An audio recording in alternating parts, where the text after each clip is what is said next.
Hi everybody. In this video, I'm going to walk us through the syllabus. I'm just going to hit the highlights and spend a little bit of time about talking about some kind of new cool things that I'm introducing this semester. But I want to make sure that you understand. I'm not going to read the whole thing verbatim. You can do that on your own. But let's kind of hit some of these key points I want to touch on. So here's our syllabus. My contact information, email is the best way to get hold of me. Send me an email. I get well over 100 emails every day. So if you don't hear back from me within a couple days, email me again. That doesn't bother me. It doesn't bother me if you don't hear back from me because it can get buried so deep in that inbox I may not notice it after a few days. So again, email is the best way to get hold of me. Our course description, Stats 1, we're going to learn some fundamental statistical concepts as well as several specific statistical tests as part of this course. Student learning outcomes, required text, Khalid, Archie, and Cobb. 4th edition, make sure you get the 4th edition. Couple points. One, you may open it and depending on how much math you've had, you may find parts of it look a little scary, but trust me, I've taught this 30 years now, 30 years. I've used lots of different books, hands down. This is the most popular book from the student feedback that I've seen. Students overwhelmingly like this book compared to other books I've used. So it's a great book. Second point I want to make out, if you choose between the paper or digital, it's up to you. You can get the digital copy, you can get the physical copy. I will point out, I personally recommend getting the hard copy. Over the years, again, this is based on student feedback. Students that have had the physical copy have never complained about having the physical copy. It's always seemed to work for them. Where students that have used the electronic copy, there will be students that halfway through the semester, they will come to me and complain that they're kicking themselves that they didn't get the physical copy. Some have gone and bought the physical copy, even after getting the electronic copy, just because it just was a little more cumbersome to use. So unless you're really, really, really comfortable and prefer digital copies, go with the physical copy, is my recommendation. There may be additional readings I'll give you as PDFs. Brightspace, we're an online course. Everything's in Brightspace. You got to be using Brightspace. Assignments. We have 5 assignments this semester. Each is worth 60 points in essence, because there's 2 things that go together in an assignment. There's the actual homework, which is the 50 points. And then 10 points is just submitting me a copy of your work. That's it. 10 easy points. If you send me a copy of the work you did, your calculations, you get 10 points. If you don't, you get 0. It's all or nothing. So that's an easy 10 points. So 5 of those, they're 60 points together. We have 5 assignments, so that's 300 total points for the course. The homework assignment, those 50 points, that's the real homework, will involve a variety of questions, multiple choice, matching, constructed response items, including calculations. There will be calculations, including calculations where you're doing you're doing something, then using the result on the next question, then using that result on the next question. So we'll be doing some of that stuff. Submitting the copies of your work, I just want to see your calculations. You don't have to read, you don't have to kind of explain why you picked this answer if it's a multiple choice, or why you chose that answer if it's a multiple choice. But I want to see your calculations that you're doing. It can be in a Word document if you do that. It can be an Excel file. Just send me the Excel file if you do your calculations in Excel. That is awesome. It's great to do the calculations in Excel because you avoid making mistakes that way more often. But you don't have to use Excel. You can do it on paper and and save it as a take a, scan it and send me a PDF or a JPEG or, some sort of an image file. If you can't do that, but you've done the problems, just take a picture with your cell phone of the page where you're doing the calculations and email me the pictures. And it can be several pictures that you're doing. That's fine. That works fine. I just want to see how you did your calculations. It has to be in one of these formats that I list here. I know a lot of you use Apple products, but I'm a Windows person. I can't open things like Apple Notes. So it has to be in one of those formats. But again, if you get stuck, just take a picture with your cell phone and send that to me. Email that to me. They all have your work has to be emailed to me. Email it to me and you will do fine. I want to do this for a couple reasons. One is that if there's a problem, if you've got questions, I want to be able to see what you did, so that if we're zooming, I can see what you've done and say, I see what's happened here, and we can talk about that. Also, I want to see if several students start making similar mistakes, then I can point out, like, to the whole class, wait a second, I think we're a little confused on this, and I can explain that to the whole class that we can pick that up. So it's valuable for me to see your work, and it's so valuable I'm giving you 10 points out of 60 on everyone, on all of these, just for sending them to me. It's that valuable. Easy 10 points. Don't want to miss that.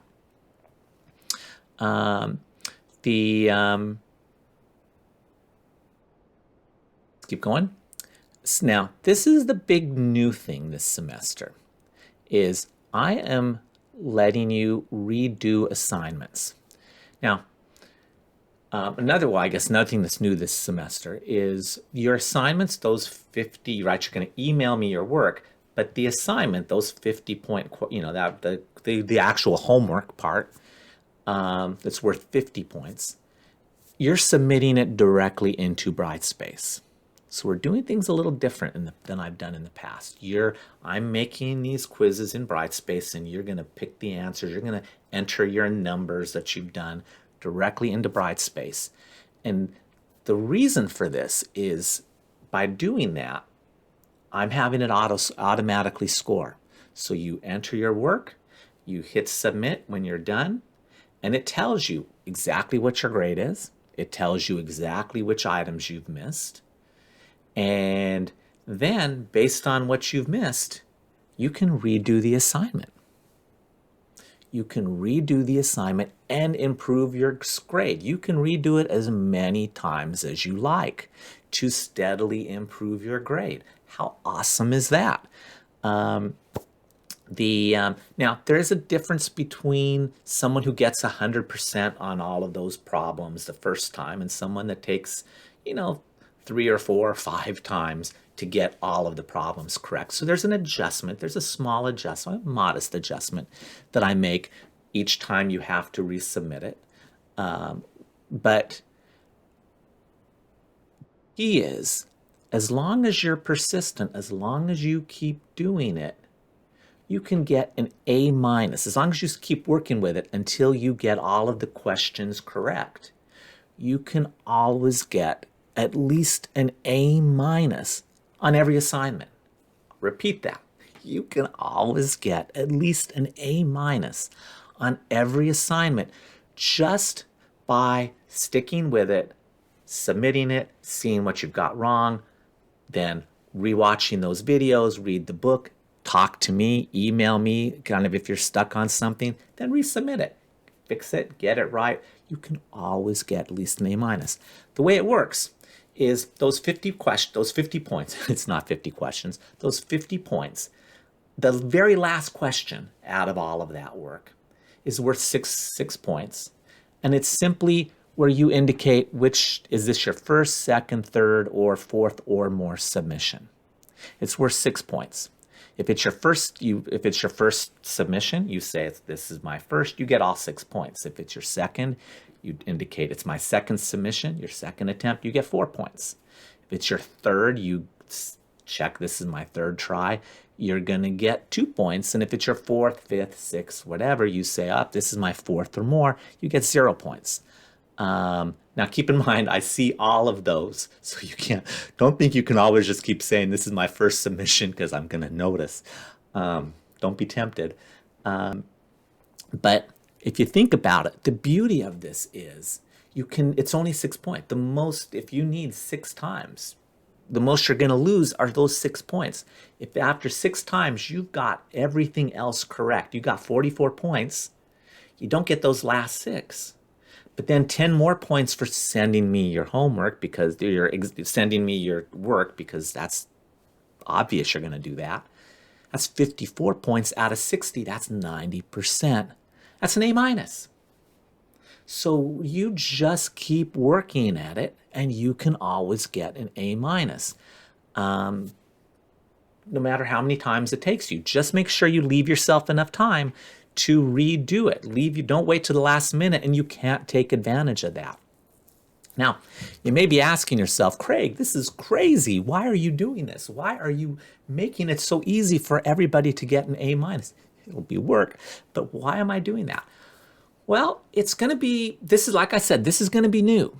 So there's going to, these are all new quizzes I'm putting on, homework assignments I'm putting on into Brightspace. So there may be some glitches along the way. So we're going to kind of work on this together. You're going to help me identify if there's problems with some of the questions, problems with some of the scoring. And that's going to help me make this better. It's certainly going to help future students. You're doing a great service for your fellow students out there that'll go on and do this. But I'm going to try to make everything right, but there may be some glitches. And in exchange for your help and your patience with those glitches, I'm making the grading a little easier. I'm giving you more opportunities to make sure you get a solid grade out of this class. So we're everybody's a winner. You guys win, I win, the future students win. Okay, let's keep going. Rounding. Rounding is very important. And I kind of talk about it here. The key is, make sure you read this so you understand this. The key is always go to at least 3 decimal places when you're doing calculations. And if it's a number that's less than 1, or I guess between 1 and -1, so it says point something something something, instead it's like a 0 point something something something. Don't just start with the 3 decimal places. Keep going and through the zeros until you hit a non-zero number. So, because you don't want to end up with 0.0002 and say, oh, that rounds to 0, and then just say everything is 0 after that. That's rounding too much. It'll get wrong. You'll be scored wrong. You have to keep going till you hit a non-zero number, and then do at least 3 more and round for those 3. And again, I illustrated here some examples of that. So make sure you don't round too much, or else when it's doing that scoring, when Brightspace is checking your work, and if you've rounded too much, your answer is going to steadily get off and off and off, and it'll end up being wrong at some point. So don't round too much.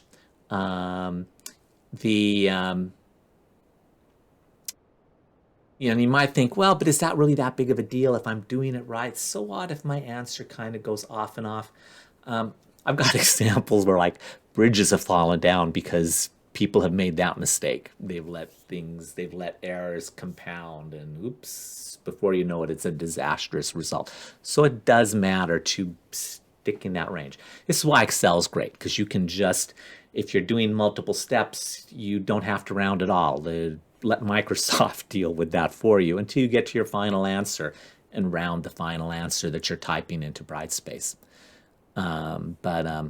Anyway, if you've got questions on rounding, please see me. So we can avoid that. Okay, let's see. Grading. We got 300 points, right? 5 assignments, 50 parts of the homework, 10 points just for sending me a copy of your work. Holy cow. 60, that's 5 times 60 is 300 points, straight 90, 80, 70. You can see it here. Here's where you see 270. So if you get those 54 for all 5, that's 270 points. You get, oops, here, 270 or higher. You get an A minus. Okay, let's keep going. Due dates. Everything is due on Friday of the corresponding week. The course is divided into, goes week by week by week by week. For each week, anything that's due that week is due Friday at 11:59 p.m. Because you're doing this in Brightspace, it's all time stamped. So if you're 2 minutes late, Brightspace is going to put a little flag saying it's 2 minutes late.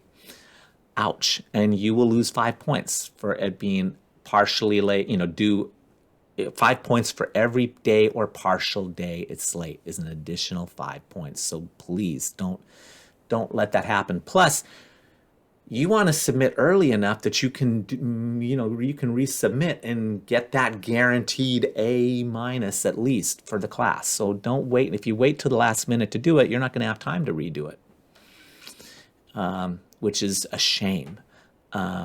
So pay attention to those. What else? Contesting a grade. If you notice, like I said, this is going to be new. There may be some issues with a problem that, you've done it and you're pretty confident this is right. And, but, it said something's wrong. Let me know. And I can take a look at it and either come back and say, no, here's where you've done something wrong, or I can fix it. So let me know if there's a mistake. Let me know in writing.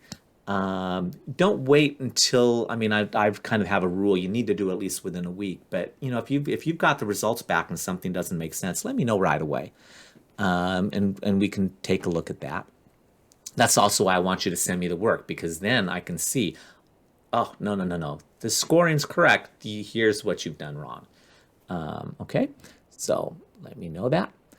It does have to be a problem with the problem. It can't be, sometimes students will explain why they got something wrong. Oh, I flipped the numbers around, or I meant to take this score, but I used that one instead, but I did everything right. Can you still give me the points?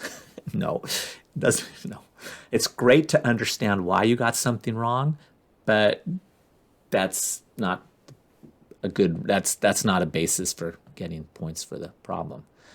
Suggestions for success. Print out the slides and use them as study guides. You will notice there's a lot of videos,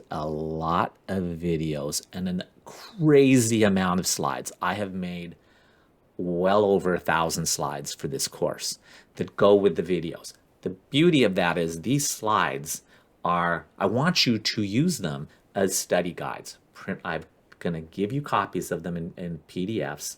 Print them off, and while you're watching the video, put your notes directly on the slide. There's a little space on the side. Use that as detailed lecture notes. I put in a crazy amount of effort into making those slides for you, and the handout versions for you, because usually I have to remake the entire slide again, a second version just for your handouts. So every time I'm doing a slide, I'm often making a copy that I have to change the color, I have to change the background, I have to change the figure in a way that works for your handouts. So it's a lot of work, but it's that important. That's why I do it. The number of times students have told me this, the handouts, those PDFs, those slides are what saved them in the class. So print them off. You take advantage of all that labor I put into this. Print them off and use them. It kills me sometimes. I'll be, 2/3 through the semester and some student will be coming back saying, we'll somehow figure out you haven't been, they'll acknowledge they haven't printed off the slides. They just look at the PDF and now they're kind of regretting it because they can't find things. Ouch. Print them off. Get caught up. This is a very difficult course to catch up with. If you start falling behind, You may never catch up. Often this is why students have trouble in this course. It often comes down to they got behind and they realized that towards the end they could not catch up. Stay caught up. That's a danger that we're asynchronous. It's a little easier to get behind. Don't fall into that trap. Don't fall into that temptation. Study the material every day. Set aside a little bit of time. You'll notice the videos are nice chunks, nice short. I try to break them up into 10, 15-minute blocks of related content, thematically going together. Watch a little bit every day instead of trying to cram it all in, Sunday night, or every other Sunday night's even worse. It's better to go throughout the week. Study in pairs or groups. I love it when students study together. Form a study group. Support each other. It's great to be able to bounce your understanding around with each other. Oh gosh, this shirt does not work on that video. I can see it's like crazy. Oh well. It's not you, it's me, if you're wondering what's going on with that. Where was I? Oh, study groups. It's good to be able to bounce ideas off each other, in terms of, this is my understanding, and yeah, that's kind of my understanding too. It's awesome. It's awesome when your colleague is stuck with something, or something doesn't make sense, and you explain it to them. That helps their learning because they're getting it from a slightly different perspective. And it's better for your learning because when you explain it, it helps to strengthen your understanding. So it's great to form study groups. Just don't give each other the answers. Use it as a teachable moment. Explain how you calculate something instead of just saying, the answer's 42. No, don't do that. That's cheating, and you get to that in a minute. You never want to go there. Submit the material early, right? As soon as we finish the material, you've got 3 weeks.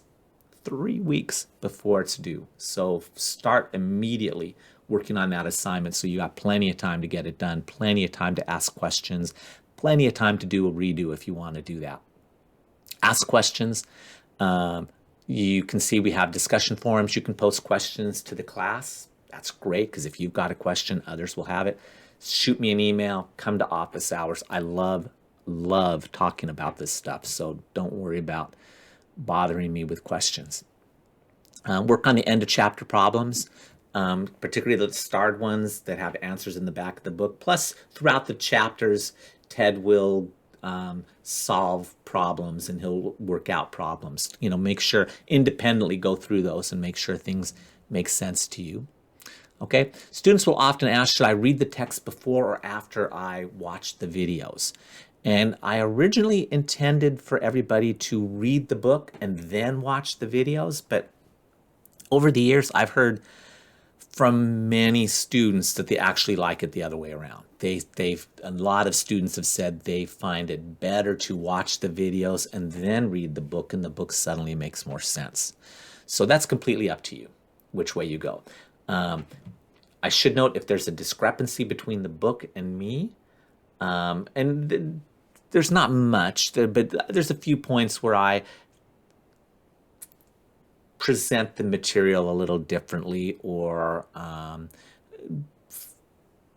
frame things a little differently, or order things a little differently than the authors.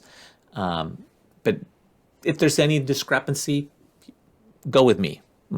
I take precedence because it's my class. Other policies.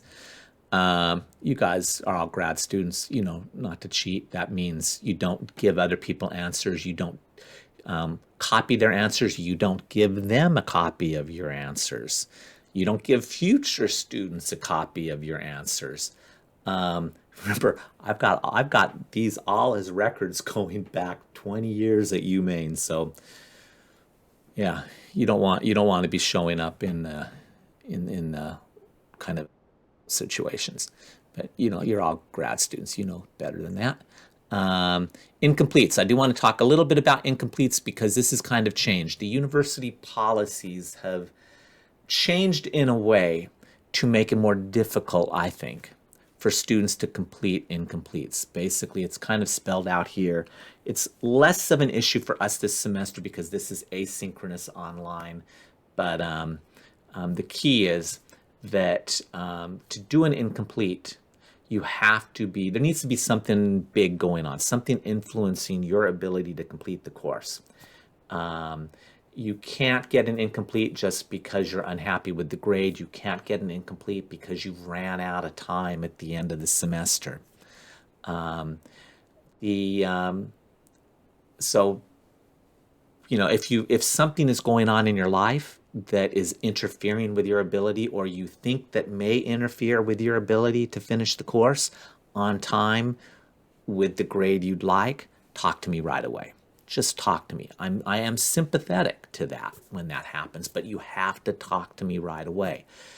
If you wait to the end of the semester, it's too late. There's nothing I can do, because once we have that conversations where I put the line and say, okay, let's come up with a strategy starting today, and everything you've done before that stays. That doesn't change. It's kind of going forward. How do we address the future? And it might, you know, and kind of redoing material and, you know, or whatever. So make sure you come and talk to me if something's happening. And again, like I said, I'm sympathetic. I've just gone through 2 years of family members, my immediate family members, going through cancer treatment, where things have gotten in the way. There's still, my mother lives with us and is in cancer treatment right now. So there may be some times I'm missing office hours or need to reschedule office hours for her treatment. But I digress. I'm saying this simply that I understand that things can come up. So please talk to me. Don't, it's painful at the end of the semester when there's nothing I can do. And then you're explaining things. Okay, for that. The policies, you know, all the kind of the university policies, there's a link to those. Then here's our schedule. Again, every week we're broken down week by week by week by week. Here's the readings, and here's the assignments. And again, you'll notice, as I've said, look, assignment 1 is through chapter 6. Well, we finished chapter 6 in week 3, but assignment 1 isn't due until week 6. So you got 3 whole weeks. Assignment 2 covers through chapter 9, which we finish in week 5, and that's not due till week 8. So you can see all semester long, oops, here we go. You've got like 3 weeks between when we finish the material and that material, that the assignment for that material is due. Kind of the result is, you know, we go, you know, deep into February before any assignments are due. So like I said, don't wait until the mid-February to start doing your assignments. Start as soon as we finish that material. Okay, so that is the syllabus. A little longer than I anticipated, but again, we're doing things a little different, particularly this notion of redoing assignments directly in Brightspace is kind of a new thing. So I wanted to talk about that. If you've got questions about that, let me know. Otherwise, I look forward to working with you throughout the semester. Take care. Bye-bye.